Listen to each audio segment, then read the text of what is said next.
One of the best examples of why the government should financially stay out of the vast majority of industries in Canada is the ongoing subsidization of the legacy media in this country.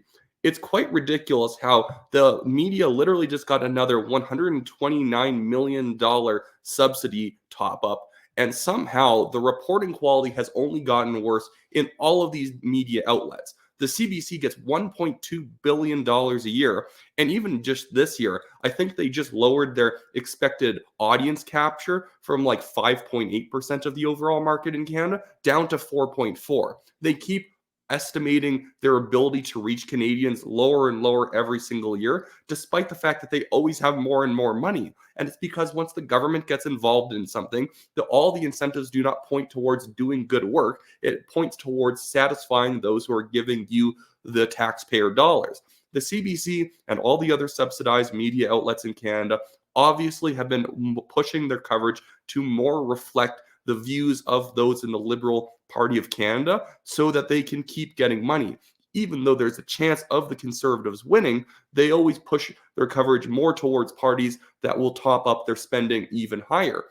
Now they finally actually ran into a problem because the Conservative Party has caught on to the problem of just letting the media keep getting government subsidies and then pushing everyone towards the Liberal Party, hoping that those subsidies will go up over time.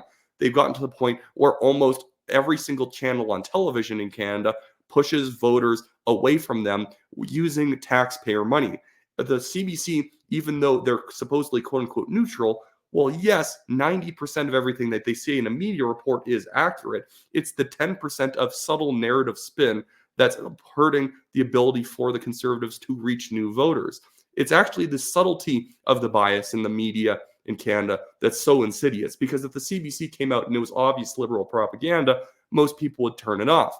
It being more subtle makes Canadians think that the anti-Conservatives' conclusions that they come to must have been arrived at by their own intellect, and not the fact that the story was very clearly, subtly angling them towards taking an anti-Conservative stance.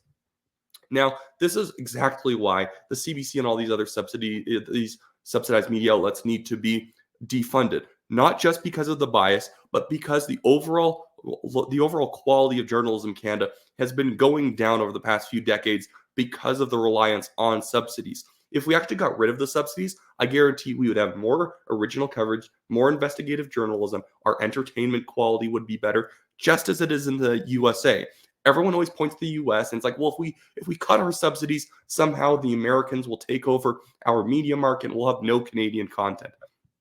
I can tell you, some of the best Canadian content is not government subsidized. Most good Canadian actors, writers, and directors go to the US to make their content because it's easier there.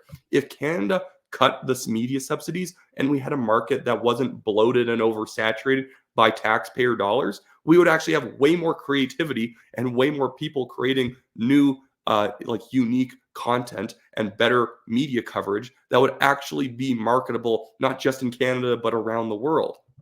Anyways, I just wanted to talk on that because that's kind of the dumb narrative that goes around that somehow we're going to lose an independent press unless if we stop subsidizing the media. I work in independent media. I know tons of people in independent media who have basically zero budget and they do a better job than the CBC.